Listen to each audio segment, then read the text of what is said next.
Awesome. Welcome everyone to Cisco's Virtual Kitchen. I can't wait to do the show today than all the other shows I do, but this one's going to be one that I can't wait. It's been some time, I don't know if that makes sense, but some time to have Kiran from Food Ventures on and to really be a part of the show. So thank you so much, Kiran, for being on today's show and be able to share this amazing information and the guests that we have. I'm blown away. Yeah, my pleasure. Thank you for having us. That was a good pump up video too. You Got my like that? I'm like, yes. It's pretty I'm good, eh? excited too. Yeah. Yeah, it's pretty cool. I know it gets everyone all excited. But before we start, I just want to touch on a couple things. And then we're going to run to a quick commercial. And we're going to come back with our amazing guests on here. But I want everyone to remember that we have this year alone, and Kiran, this might be some great new info for you as well. 299 shows we're doing over the next 10 months. That's no small feat, but we're excited to do that. We also have a new show starting every Friday now called Influencer Fridays. It's really around bringing products. We do a real live product review with our customers. And our customers are products for our customers and for overall industry. With Chef Poyen from the Culinary Team Canada, he gets on there and reviews products every Friday. So we did this past one on cookies, and this week we're on Sterno, which is going to be kind of interesting and fun to do. Also, all of our shows are Monday to Friday, 3 p.m. Eastern Time live.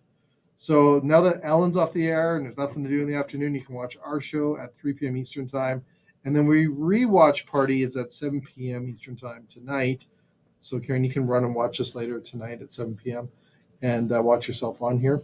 And then the last thing I have to say is just subscribe and follow Cisco Canada on YouTube, LinkedIn, Spotify, Facebook, Meta, whatever you want to call it. Because when our show goes live, you get a little notification reminding you and tells you what the show's about on your phone. So you can watch us anywhere you want. That's kind of cool, eh? Kiran, you cool? You've never seen someone so nervous, but we're going to have fun today. So before we get in, can you tell me really quick, 30 seconds, Food Venture Program, who are you? What do you do? Yeah, so we are a business with a team of about 20 plus food industry experts, and we develop curriculum to teach food entrepreneurs how to start and grow food based businesses, and specifically in the realm of CPG, so consumer packaged goods. Wow. People must love you because you're helping them make more money and create amazing companies. Yeah, well, we actually started right before the pandemic, which I'm hearing a lot of businesses started right before the pandemic. So January 2020, and in the past 2 years, we've graduated over 600 Canadian entrepreneurs from our programs, which is wild to me. Like when we first started, I thought we'd probably have like maybe 100 entrepreneurs in a year, but Jeez. yeah, I think the Wow. pandemic really boosted that, though. A lot of people were looking for alternative things to do with their time. So yeah, we've seen a lot of interesting food products come through our program. That is amazing. I'm just sharing that with all our Facebook followers and things like that across the United States as well. So, first of all, before we get into who our guest is, we're going to run a quick commercial and then we're going to invite this marketing genius legend, I'm going to call him.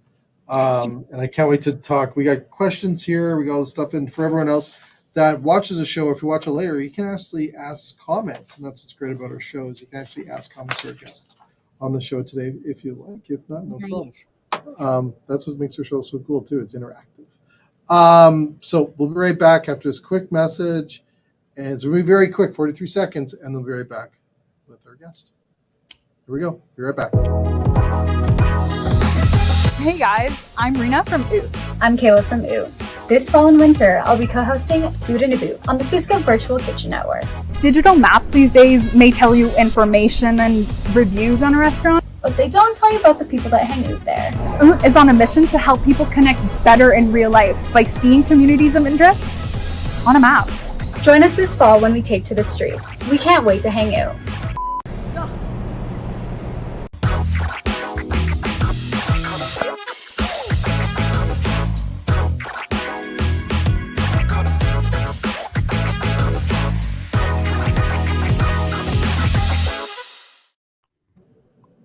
There we go, just like that. Kiran, I'm going to let you do the pleasure of introducing our guest.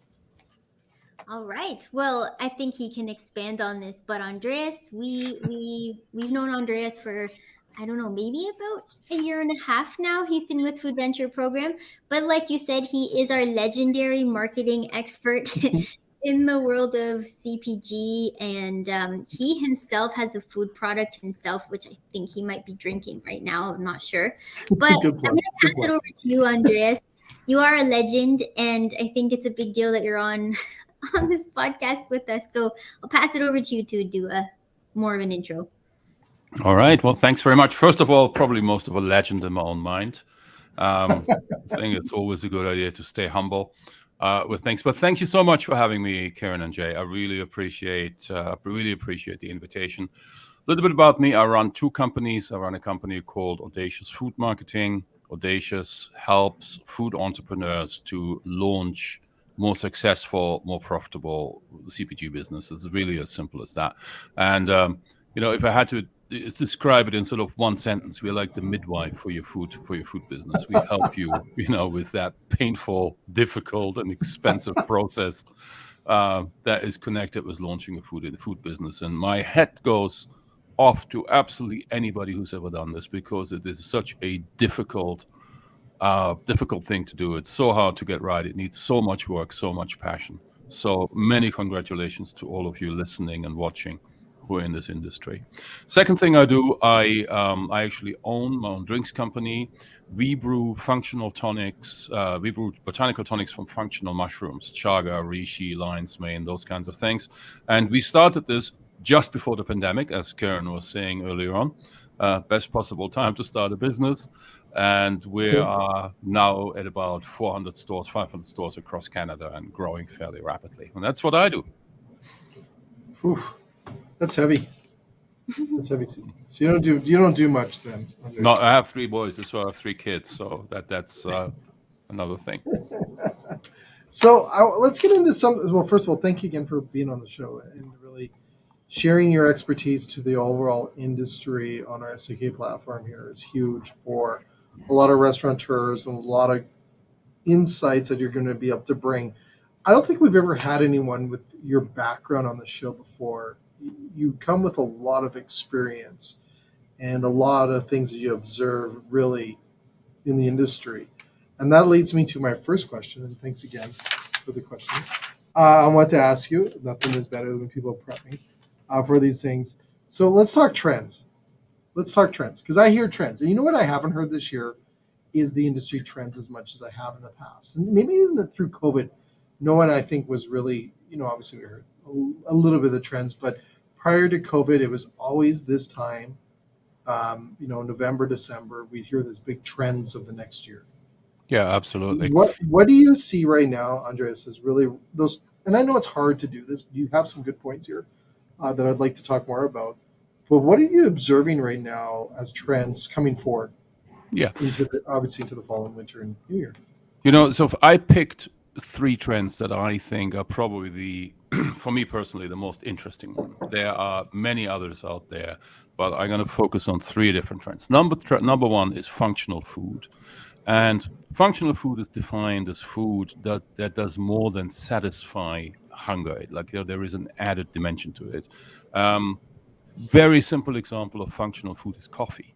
Right? We don't drink coffee because we're thirsty. We drink coffee because we want to wake up.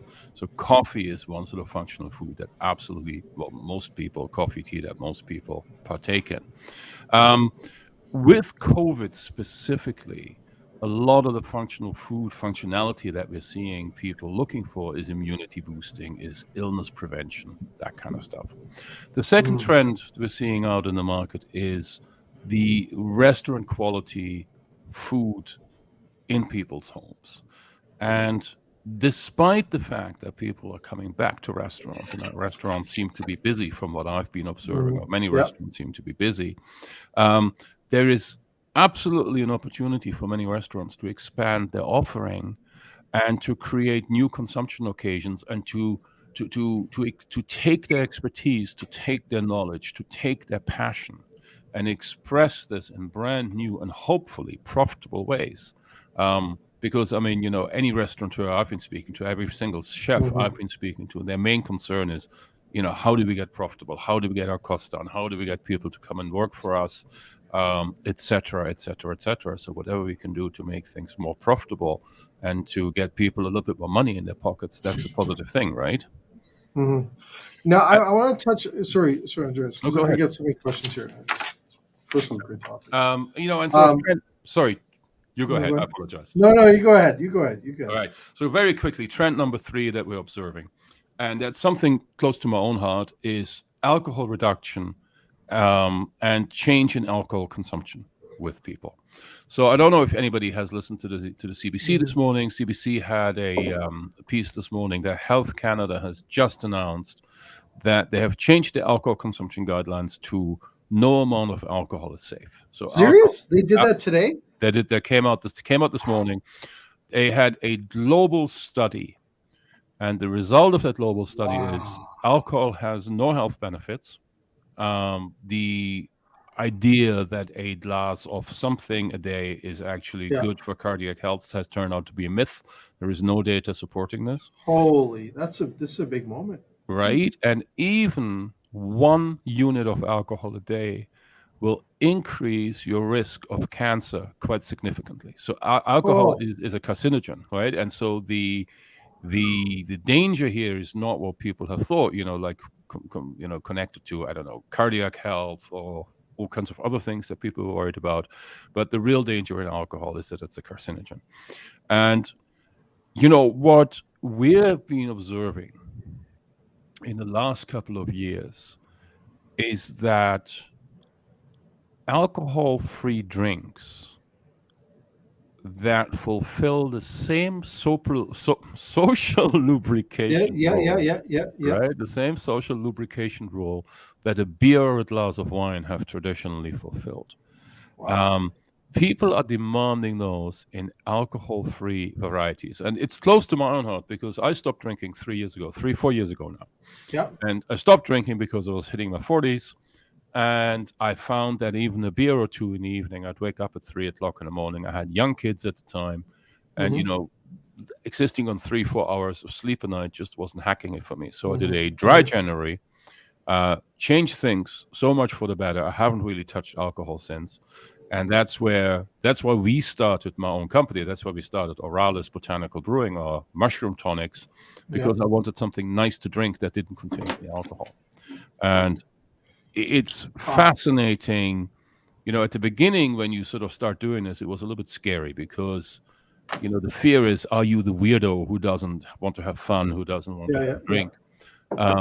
But that fear has been completely unfounded. And in the last couple of years, there has been a huge change in consumer appreciation and consumer desire for alcohol for drinks. So those are the three trends I'd like to focus on. First of all, thank you, and I'm with you on the alcohol part. Before we get into that, because that is a big that's a big awareness, I guess, for our industry around the consumption being like we'll talk about that in a second here, because that is big in a sense on what do you do now to market to your industry if you're a pub that you live on this, alcohol as streams of your main income. And a lot of restaurants in the past used to hear the saying all the time, break even on the food, as long as we sell a beer, I'm making money. Those things are going to change. And I think that's going to be, we'll address that in a second here. But I want to get into these other ones. These all three are phenomenal trends. Functional food.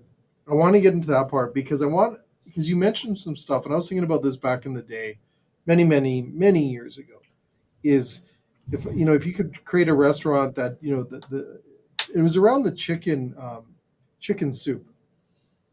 How we always get sick. The first thing that we instantly think about, or the parents or whoever, let me make some chicken soup. I don't know if there's evidence, maybe, There that is. chicken soup that will make you feel good, but I think it's a lot of psychology in that sense of just knowing that it makes you warm, feels good.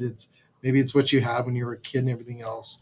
But that was, I was starting to think about this functional thing more and more around food, is that when restaurants are going there and you're looking at obviously targeting the mainstream, the millennials, Gen Z, whatever your target base of your market you're going after, how do you communicate to them on a menu base or on an item base that is functional? I think it's very visible or very forward thinking if you add that into your menu as an offering, because I think you're going to have people buy products that are going to do something for their body in a positive notion than if you have a product that just fills a need of making you full and it tastes good. Yeah. Right? Do you see that too, Andres? Oh, absolutely. And I think it's important to understand that we have never ever did we have an audience, consumers, guests as educated about food as there are today. Mm-hmm. People Mm-hmm. are hugely educated about food. And I looked up some numbers for this conversation.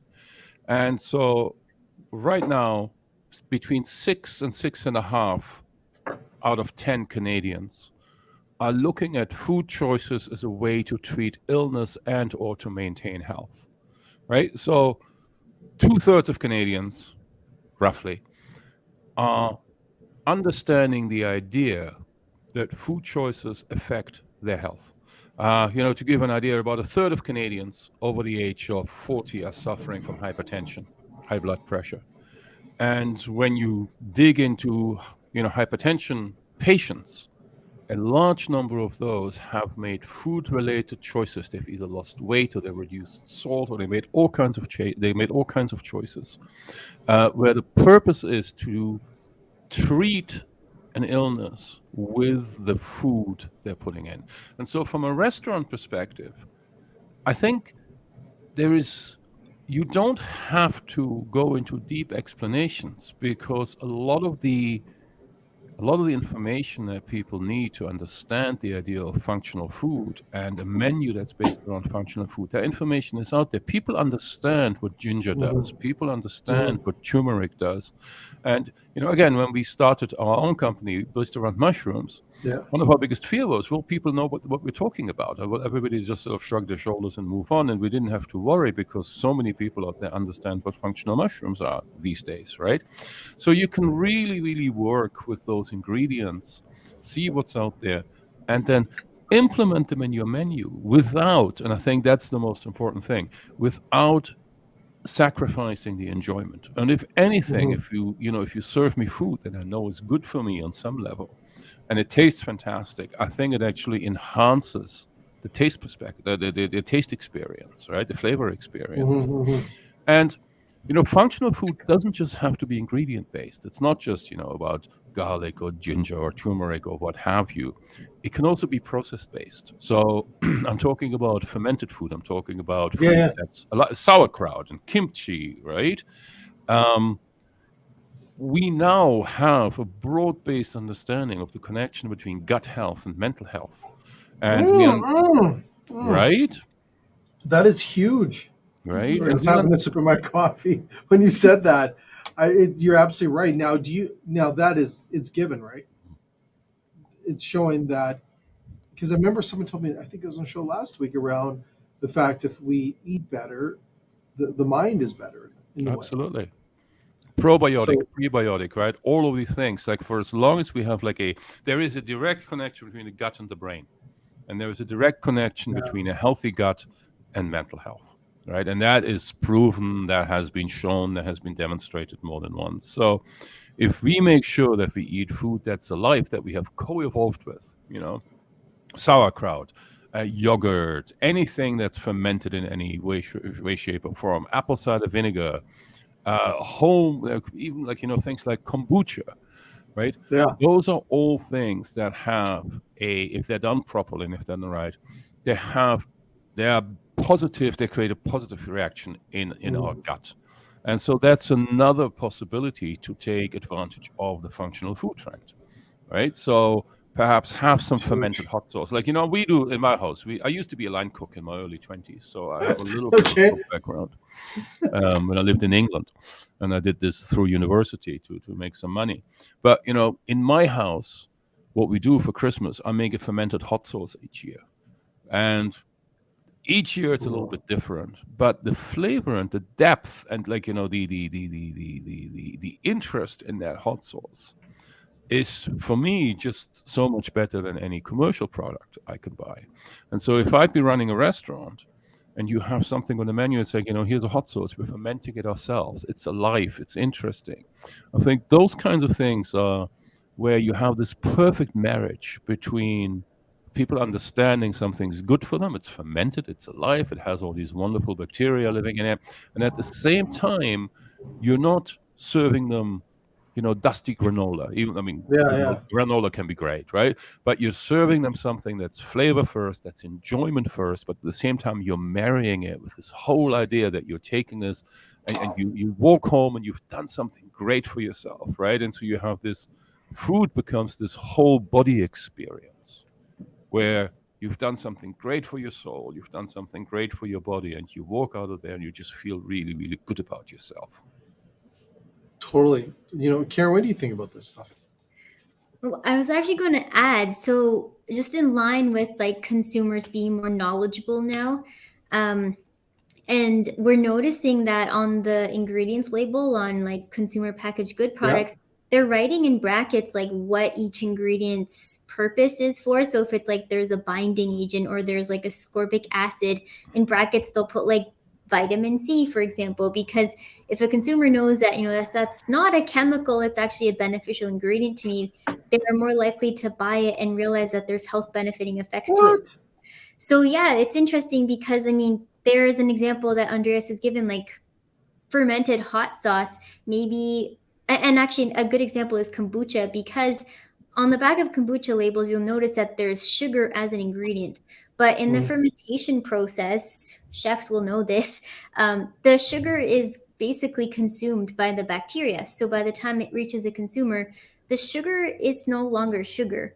And so I've seen some labels where they write in brackets like, the sugar is dissolved in the fermentation process, so it's not actually there. But by law, they have to put sugar. So just sort of thinking like, okay, there's all of these things going on, but do people actually understand what fermentation means? And sometimes they don't. So it's okay to put that on packaging. But yes, consumers want to know.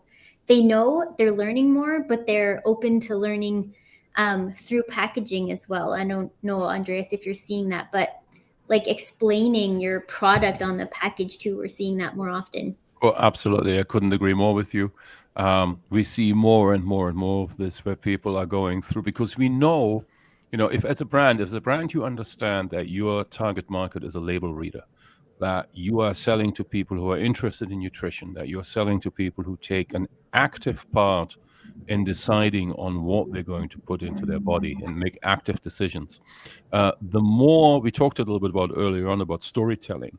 And when you start doing those things, that becomes part of your brand storytelling, because that shows you that you are aware of what you're doing, that you do things with intention and with authenticity, and then having this openness in your ingredient label, taking it down, really to that level, just demonstrate the values you're standing for as a company and as a brand. And I think that's becoming more and more important to more and more people. And for me, when I go to food service, when I go into a restaurant, that's even more valuable.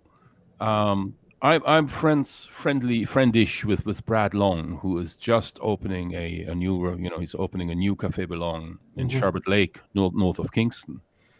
And I could listen to Brad for hours, because when he talks about his local suppliers and the people he's hanging out with and the stories he wants to tell and bring into his restaurant, that is something where your mouth starts watering before you've even seen the menu, because you know the amount of effort and the amount of thoughtfulness that goes into sourcing every single ingredient that he'll put on the menu. And I think for a restaurant, the more stories you can tell, and if it's really, and if you can't tell stories about the heritage of your ingredients, perhaps there is a story about the heritage of the recipe. Is it something that was running in your family? Is it something that you've learned when you were a young chef? Is this something that your wife or your children absolutely adore? Like, stories are so powerful. So any kind of story you can pull out and put on the menu and sort of play around with, without being ridiculous, of course, right? I think that's a really good idea, because stories are also, I'm stretching it a little bit here, but always thinking, stories are also a little bit of a functional ingredient, because we know, we have the research, right, that shows a menu that's full of stories gets a higher ring, gets higher guest checks than a menu that just said, well, here it is, right? Okay, Andreas, I'm going to jump in on that because I think that's, first of all, brilliant. How would you see that? Can you give us, just the people who are going to listen to this later, watch this later, can you give us an example what you think about that when you say a story for in a menu? How would you see that? Well, I mean, a lot of restaurants, they do this by origin story, right? They sort of say, Okay, yeah, these are pork chops, and they're from the following farm in Ontario, yeah. and here is Jane and Jill, and they run the farm and they look after the animals, and Okay, so I love it. you can feel good about that. So that is the simplest one that you can do. Okay, yeah. A story that we tell for our drinks, again, is very simple. Like, our chaga gets wild harvested in northern Ontario, and it gets harvested when it's minus 20 degrees out there. So it gets harvested January, February, March. The team GPS tracks the trees. They leave 20% behind for regrowth, right? And that's just a story of a couple of guys on snowmobiles in the middle of the Arctic hunting chaga mushrooms. That story has led to so many sales for us. People say, "Oh, I gotta try this," right? Yeah. That's just amazing. Wine growers, for the longest times, have been master storytellers. Yes, they Right? have. Man. 500-year-old vineyard, started by the Romans, what have you, right? And I think, if you're a chef, if you're putting together a menu, to find stories that you have access to, whether your personal stories, whether it's whether it's your heritage, whether it's your culture, whether it's an ingredient, like all of these stories, anything that creates a personal connection with the customer is of interest. I don't know if you've watched what's it called, Peace by Chocolate, about the Syrian family that came to Canada, lives in Halifax, and they started this absolutely sensational chocolate company. I can't. I actually think they're on my show. I can't remember if they were on the show or not. Right, but I heard about. Yes, I have. Yes. Yes. So one of the founders, one of the son of the founder, he posted a story on LinkedIn a couple of days ago that was just wonderful. He said he was on a plane in Canada, and the chap next to him had had ideas about immigration. He was very anti-immigration. That was just not his thing. And he watched chocolate movie on the flight and interacted with it. And at the end of the movie, he said, "Hey, you're the spitting image of this guy in this movie." And he said, "Well, funny you should mention that. That's me."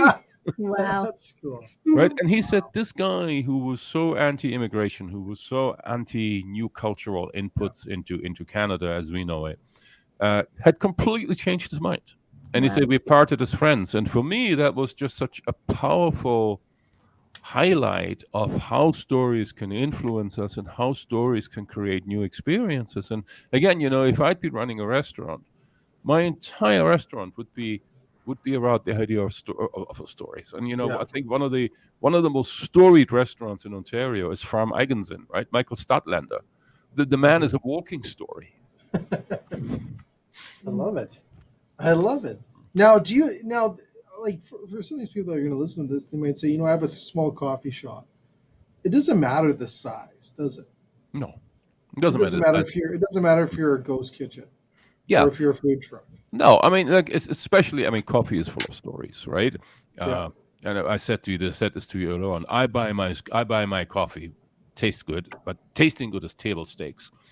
I buy my coffee because I like the story of the people who roast the coffee, how they, where they source it from, how fairly they treat their suppliers, etc., etc. And that's when I have a cup of coffee, I can feel good about that cup of coffee. So if you're a coffee shop, you have access to all the stories, and of course, you have coffee nerds like me who will lap those stories off and who will say, this is super interesting. I think the hardest is even if you're McDonald's. I thought McDonald's did an excellent job connecting with Canadian farmers and creating these Canadian farm stories, right? And whether it's harder for a big international brand to get this right because they don't have the the ability to be agile and nimble to the same degree that a small coffee shop can be, right? But I thought, for such a large brand, for such a big international brand, they did an absolutely fantastic job to draw a direct line from Canadian farms to the burger they're selling. I don't know how many millions of burgers they sell a week. But I thought that was just really well done, right? So And that's a hard brand to adjust to, right? absolutely, right? Considering how many years they've been around, we got this notion through maybe the 70s and 80s that it wasn't what it is, and they had to recreate that whole new brand of that product, right? That's incredible, and I do believe in the story is so important on all products and restaurants and everything that you do out there. Will that ever change? No, I don't Will think that ever so. change? You don't think No, so? as human beings, we are hardwired to communicate by stories, right? I mean, before the written word was ever invented, stories was how culture was communicated and how culture became alive and how culture became the sort of string that kept things going. If you go on TikTok today, TikTok is all stories. It's 30-second stories, 60-second stories, 90-second stories. That's all it is. And they're tiny, tiny, tiny stories where people make stories about stuff they care about.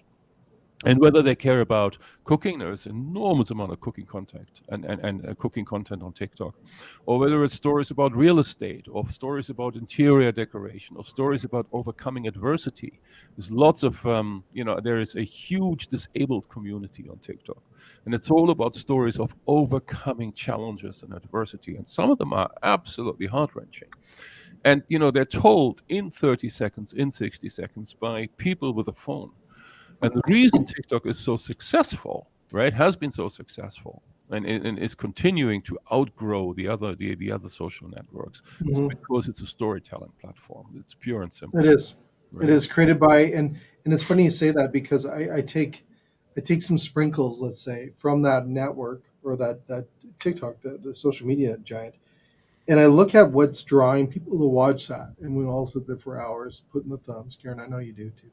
And you flip and flip, and I look at it. It's pure, authentic content. Yeah. Like, and you see the ones that get the highest return or the highest likes and this and that. They're just regular people creating regular story content in regular format. Like, it's just on their phone. Like, and it's not the polished. And you'll see the commercial polished ads, and those ones you really spin by really fast, and they get hardly anything compared to the other way. And it's mind blowing. It's kind of cool in a way, I find, but it's mind blowing that you don't need all that fancy, polished commercial model content to get your message out, to get your story out. Like you said, it could be a cell phone and a 16-year-old in their bedroom Yeah, getting more likes. we just, one of my clients at Audacious is Northfork Bison out of Ottawa. Okay. They're sort of the OJ of bison meat in Canada. And we did a campaign for them in the US, where we worked with 100 influencers in the US to create 100 video stories about how to cook with bison meat. And I'm not going to lie, I was nervous about this going in there, right? Because you're giving up all control. You're basically saying, here's some samples. We're going to ship you some samples. Here are some key talking points, and then you just hope and pray. And Yeah. I think the technical term is crapping myself for a good week, because I had sold this to the client as a good idea, and I had sort of shared a lot of confidence about this that I felt, because I'd researched this, but I was still very, very nervous. And when the content started to come in, it was beyond anything I could have expected from people. There was so much rich storytelling there. There was so much creativity in there. There was so much interest in there and genuine care in there, right? That I watched all of them, and it was just, the client and I, we were just giddy with excitement, because the stuff that come back was just such high quality, and it was all story driven, right? This is what it does. This is where it comes from. That's the heritage. So yeah, I mean, if you're running a restaurant, and we're talking a little bit about what we're doing here, in today's conversation, is the idea of taking. Of being, expanding your restaurant offering into either a CPG brand, or, otherwise find a way to expand into the into the consumer's wallet and into their lives, become parts of their lives. Any kind of story you have, any kind of authenticity you can find and play around, I think, if there's anything at all there, you'd be very wise to focus on that. Sorry, Karen, I'll allow you to jump in too if you want, but I have so many questions. I could just listen to you talk. You are a legend at Andreas in the marketing world. Just by the way, but I really think there's a lot of people out there that may say, you know what, I can create a story. Those stories have to be real, though, right? Because people can call you out. Yeah, you can't lie. You can't lie. You can't You lie. can't. Well, you know how I know this is I used to do a lot of lectures before COVID across Canada. And over the years, I've seen people, while you're doing a presentation, because I'll tell you, back in the day, you could kind of fibble a few things, right? But nowadays, they pull out their damn phone during your presentation and they're Googling stuff that you're quoting or you're mentioning. They're checking you out. So you got to be 100% true. I'm assuming it's the same way when you're putting a story on a menu or in a restaurant. You got to do a little homework and make sure it's 100%. You can't greenwash, right? You can't do any of those kinds of things, right? You can't say, I'm buying this from a small farm, and then it turns out that you have Because you'll be murdered. You'll be crucified if they find out. absolutely Right? right. You'll be absolutely crucified, and I mean, that is if you're building a success in social channels, and if you screw up, those channels can turn against you very, very, very Yes. quickly indeed. They do the opposite. Right? They can whip it around, right? But here's the thing. One thing that we've observed is that when people are transparent about the journey they're on, so when they say, hey, we're not perfect yet, we're still using the following product or process, and we'd like to get rid of it. Well, here's why we can't, but we're doing everything we can to work towards it.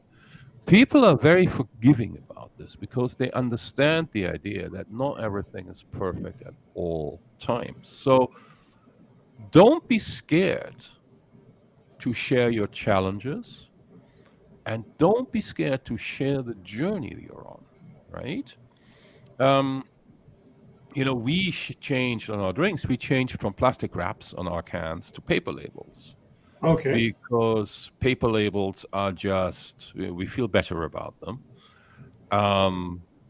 They're legal, they will be legal in administrations where you can't use single-use plastic, and plastic shrink wrap falls under single-use plastic. But we shared the challenge of finding an inline labeler we could afford, right? And saying, hey, we thought we had one, but we didn't. So it's going to be another 3 months of, this, but we're going to buy the first one we can find. But we're a small startup. We don't have the money. And we got a lot of thumbs up and say, oh, well done. Hopefully we'll find one soon. And for as long as you're open and authentic in your struggle, and you share those struggles, I think people are very forgiving and they understand that life is a thing that happens, and that's not something where you just jump to a conclusion and say, here we go, we're done. Wow. Sorry, Karen. I'm doing all the chatting.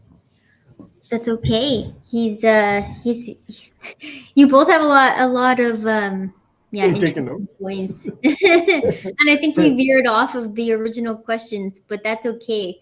That's perfectly fine. Yeah, and I also just wanted to add too, I think what we're realizing is when it comes to the media you're putting out there and the stories you're putting out there, people just want to they will like things that they feel like they can relate to, and that's really why being authentic and real is really important, because the more real you are, the more relatable you are, and that's really what it comes down to. People want someone that they can relate to or that they can look up to as well. So yeah, I actually had someone say they a lot of things is, it might have been one of the producers I work with, is someone wants you to hold you. They want their hand held through the journey in a way, and they want you to guide them in a way, right? So it's really interesting. You do that within media, what we're doing here at the SVK Network. But I want to get into the experience is still irrelevant talk in a second here, but I'm going to break for a quick commercial. So YouTube doesn't do it for us.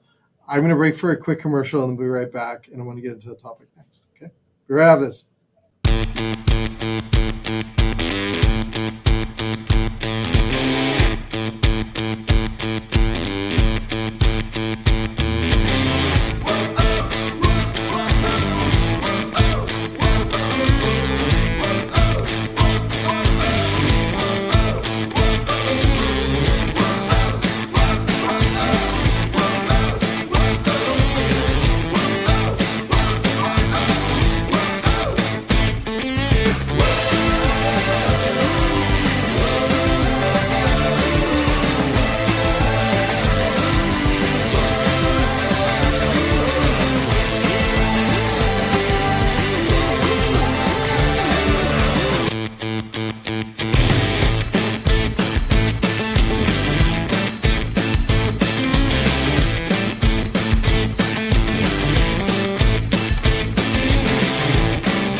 Awesome. We're back, folks. So I'm going to get into this. Experience is still irrelevant, Andre.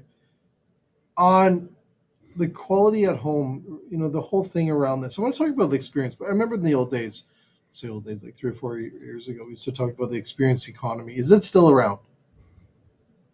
Yeah, I think so. Absolutely. Yeah. Yeah, I do think so. Okay. Because we are, I think specifically with COVID, a lot of people, what I'm observing, and tell me what you guys think there, but I'm observing that a lot of people have rethought their life choices. Yes. Like I know 2-3 chefs myself who have moved out of Toronto into rural Ontario and started doing things there that connect them closer to the food. They have they started their own market gardens. Maddie Madison has a huge farm now in near Lake Erie. Who would have thunk it?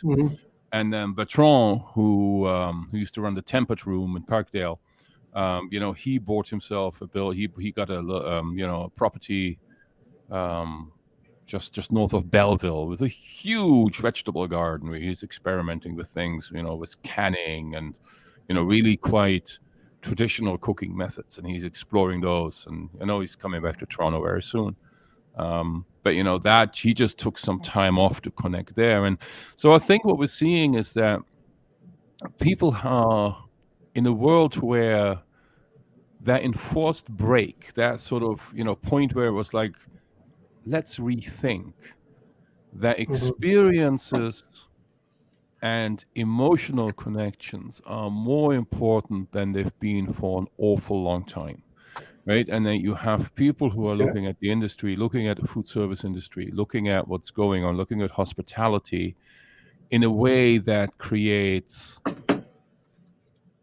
all-round experiences, right? We talked a little bit about functional food when we said early on, when you leave the restaurant or you leave a place of hospitality and you just feel good about yourself in all aspects. You can feel good about, you feel good that you've done something good for yourself. You had a great flavor experience, you had a great sensory experience, and all these things come together into as you said, the experience economy, where you just say, we're going to create something amazing for you with love and care and attention and mental health, physical health, and a great flavor experience all come together.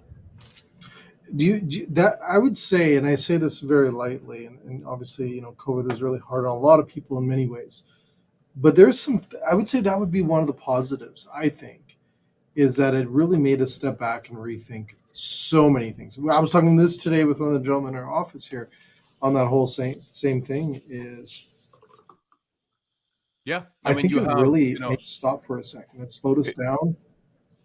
Yeah, it just shows how much ingenuity and how much passion and how much love for food and for hospitality there is in the industry, right? Yes. That people have taken something that is so catastrophic for so many businesses and was so difficult to deal with and was such a gigantic cut, and that a lot of people nonetheless have looked at this and have managed to find something positive in that. I mean, that is hugely admirable that has happened. And I've seen so many good things coming out of it that I would have never expected at the beginning, when the whole thing just looked like a catastrophe and the house was falling down. Yeah. Well, the innovation was incredible, right? Like innovation was through the roof, and people did that. And I always wonder,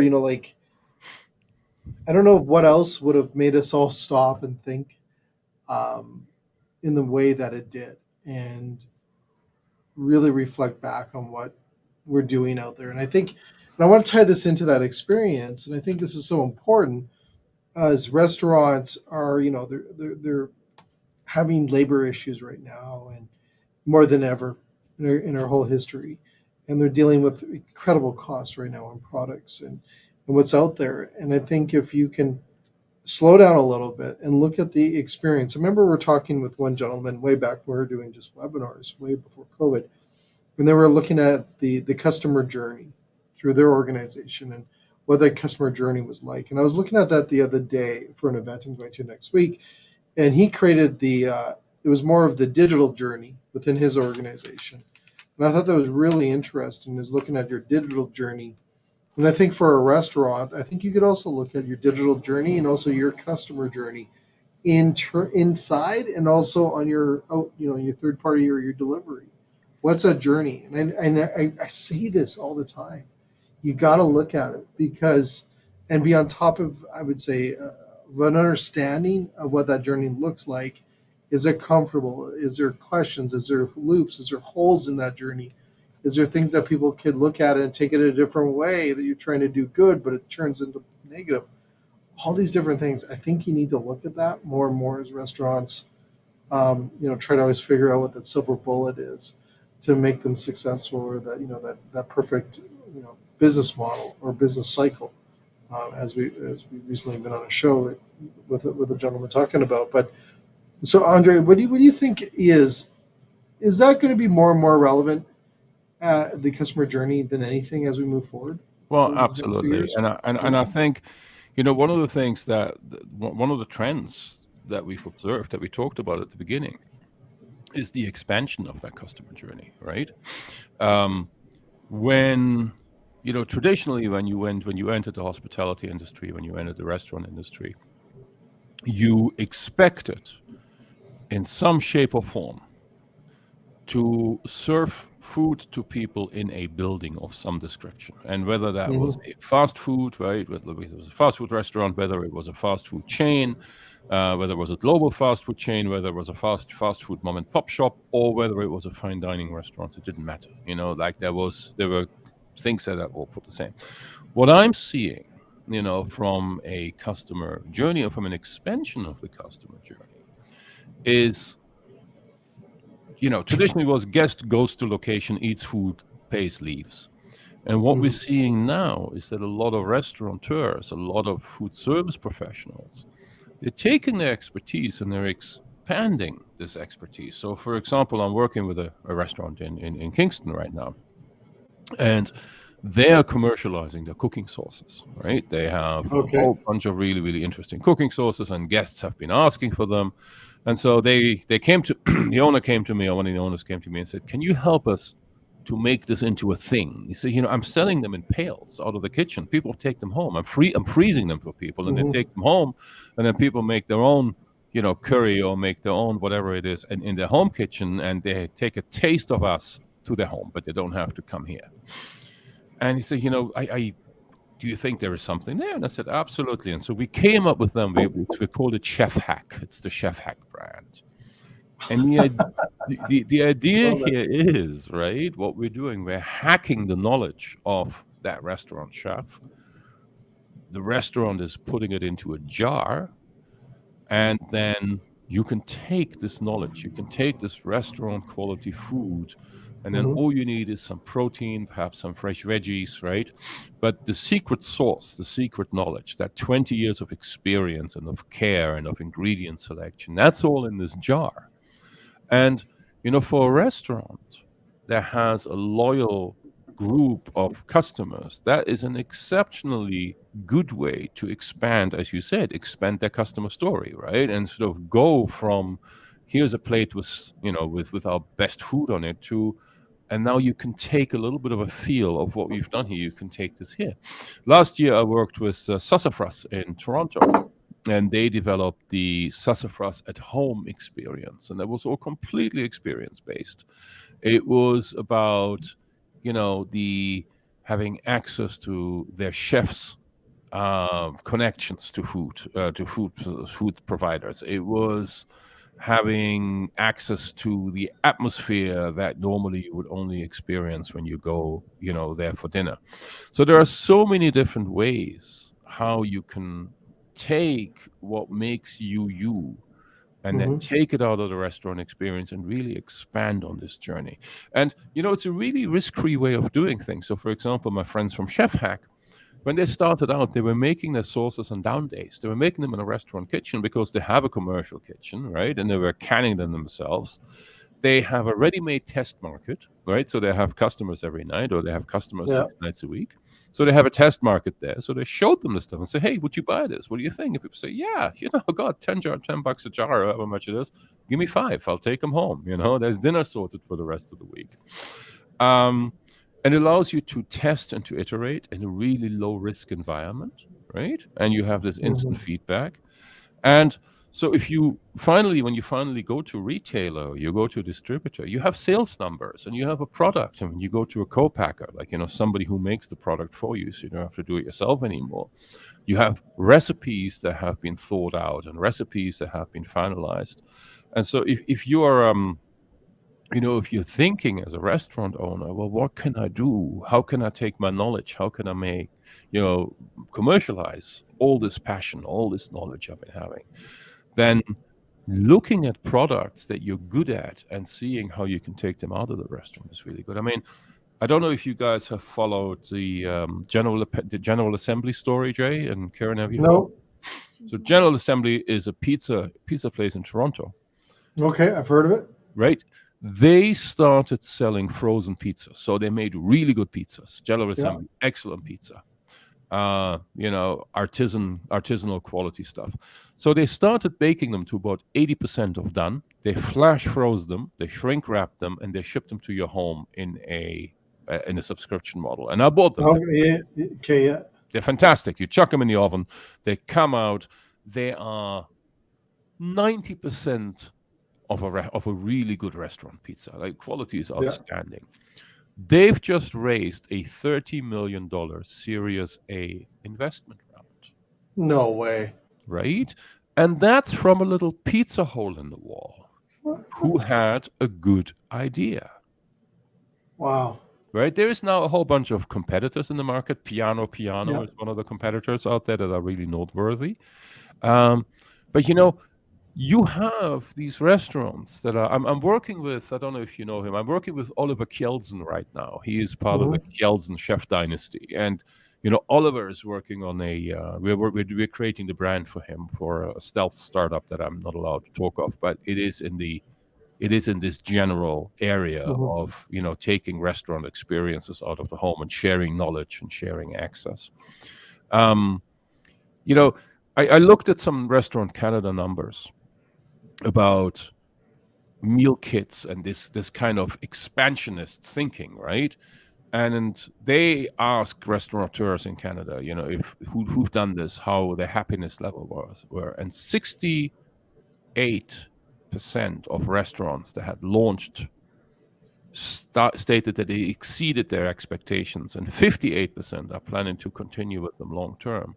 So if you're a chef, if you're running a restaurant, if you're thinking, how can I breathe out into the world and become part of the culinary scene in ways that perhaps traditionally I haven't been, there are some really great things you can do. Now, now here's something I just want to shout out, and Karen, jump in here if you want, please. I want to make sure you have the time on here as well. I don't take all the air time, but I do want to ask this question because I think it's noteworthy to mention it for restaurateurs and chefs that listen to our show all the time. Would you recommend when they're thinking about this even today's talk or thinking around how do I create that experience? And I know this goes right down to the simplest, I guess, starting point of this is, would you recommend they just sit around and brainstorm? Because I don't hear this enough in our industry, brainstorming ideas on how to create that experience. Just sitting around, grabbing a coffee, alcohol, and having a conversation around this. How do they get that? How do they think like that? So there's two different things you need to do in the industry when you start a business, and one is, I think, especially in food, there needs to be an element of personal passion there, right? And I think this is why General Assembly was so successful, or are so successful. They're passionate about making really shit hot pizza, right? That's why they get up in the morning. They want to make the best pizza they can, and then they want to get it into people's home. But the second bit is as important, and perhaps even more important, you need to hit on a consumer trend. So in Canada, 80% of all food businesses that get started, they fail within the first 5 years, right? They Yeah. closed down again in whatever fashion. And we have some numbers on why businesses fail. And 47% of the businesses that fail, and this is, I believe, I'm pretty sure these are Nielsen. Nielsen did some research on this. 47% fail because they don't achieve something that's called product market fit. And product market fit is just fancy marketing language for they're making something not enough people want to buy, right? You're putting something into the world, but people are just like, nah, not for me, right? For whatever reason. Yeah. So when you are launching it, like if you're out there, if you're listening to this, if you're thinking, gee, that's a really good idea. I'm gonna launch a new product, and I'm gonna do some of the things that the three of us are talking about here today. I think it's really important that you make sure before you do this, before you spend any money and time and energy onto this project, that you figure out if there's a market for this. And you can do this yourself. We don't have the time here to go through all the tools that we use to figure out those things, or you can hire somebody like me who will do you a go-to-market plan, and to sort of let you, who will do the research study for you and saying, yes, there is a market, no, there isn't a market. If I just very, very quickly give one bit of advice, do not be beige. Stand for something, do something that's extraordinary. Like, again, General Assembly, they're putting out pizza that's as good as restaurant pizza, close as they can get it, but it's frozen, right? That's extraordinary. Us, we are putting out a drink brewed from mushroom that tastes absolutely sensational. That's extraordinary, right? You can't. We had a guy come to our agency. This is a couple of years ago. And he came to us and he said, "Hey, I've got $100,000 and I want to launch this chocolate chip cookie business." And we sort of said, "Well, where do you get the money from?" And he said, "Well, I've taken it out of my kid's account, my retirement savings, and pretty much everything he had was riding on this." And so I took him to Loblaws and we went to the chocolate chip cookie section, and we spent an hour looking at that category. And after the hour, we went back to the agency. I gave him back his check and said to him, "Look, put this back into your retirement account and put this back into your kid's account, and then come back to me once you have an idea for a product that actually has a chance in the market," right? So don't go out, figure out what people want and where there is a gap in the market. Figure out where the overlap is to your passion and your knowledge and your life. And then if there is an overlap, right, then by all means go there. So for example, my friends from Chef Hack, the overlap there is that people want really good food, but they don't necessarily have the skills to cook at home, right? Because not all home cooks have very few home cooks have the same skills that a restaurant chef has. So their product gives home cooks the ability to cook restaurant quality food at home, right? That's something, there is a market for it. Our drinks give people who don't want to drink alcohol but still something interesting the ability to socialize without feeling the weird one. So we create social lubricants, right? So there is a market for that. I know, Kiran, you have your own food product, and Kiran creates a gluten-free products with short ingredient list that taste really good. There's a market for that, right? Absolutely. But you need to make sure that there is a market for what you put out there before you put it out. And please do yourself the huge favor of spending the money on research. Because, I mean, there are just too many broken hearts in food industry. Now you can apply that same strategy to a restaurant as well, right? Do your homework. Like it's not about you love cooking, or do your homework, and make sure you do your homework in the sense of making money at it, because you might, like, to your point, you take your money back and put it back into your kids' funds, because the industry will they'll take it from you. I promise you, the industry will take it from you. Yeah, they'll take it from you. So just amazing. Awesome. Well, thanks. I'm going to tie this in. Kiran, I'm sorry to take all your time on today's show, but this has just been an outstanding conversation. Oh, did you freeze? I might have froze. You froze for me. I caught the end tail of that. No, I just my apologies. I'm taking all the questions and everything today on this, and taking your time. But I just a great conversation, Andreas, on all this stuff. This is just amazing on this insights, and our industry needs more people like you. Now, if they wanted to contact you for information to learn more, I think we have your information on the bottom here. Boom. They just go to there. Audacious.marketing, and you can call me at Andreas, or you send me an email to Andreas at audacious.marketing. Perfect. It's no.com, just audacious.marketing. You can find me there. That's And so if you have cool. any questions, I mean, like I'm fairly generous with my time, within reason. If you have any questions, if you're a chef, if you're a restaurant, you have a question, or if you want to tell me I'm full of crap and everything I've said is absolute nonsense, I'm open to that as well. Just get in touch and we can have a chat. Awesome. And we're going to put your information also in the bottom of YouTube. So check it out. If you go to YouTube and on Spotify, we'll put that information in there as well. In the Thanks very body much. to find more information and to reach out to Andrea. Karen, thanks so much for today's show on, first of all, introducing me to this legend, and you are a complete legend. We can get through all the different questions and stuff like that. We may have to have you back on the show and things like this. I'd love to, anytime. Awesome. Well, thank you again. All this now for everyone else. Tune in tomorrow. Lasson's on tomorrow with her beverage show, and we're actually at a restaurant location making some mocktails, not cocktails, but mocktails tomorrow. Thank God Facebook bans me if we do alcohol, so it works out quite well. So because we are global, and apparently there's different age groups across the world. So we are going to do mocktails on that day, and then we have Jason from Productive Success coming in. They're going to be doing a little thing with Kevin. Friday, we have another show coming up. We have Influencer Friday on Sterno. We'll be reviewing Sterno products and what those things are to the chef world.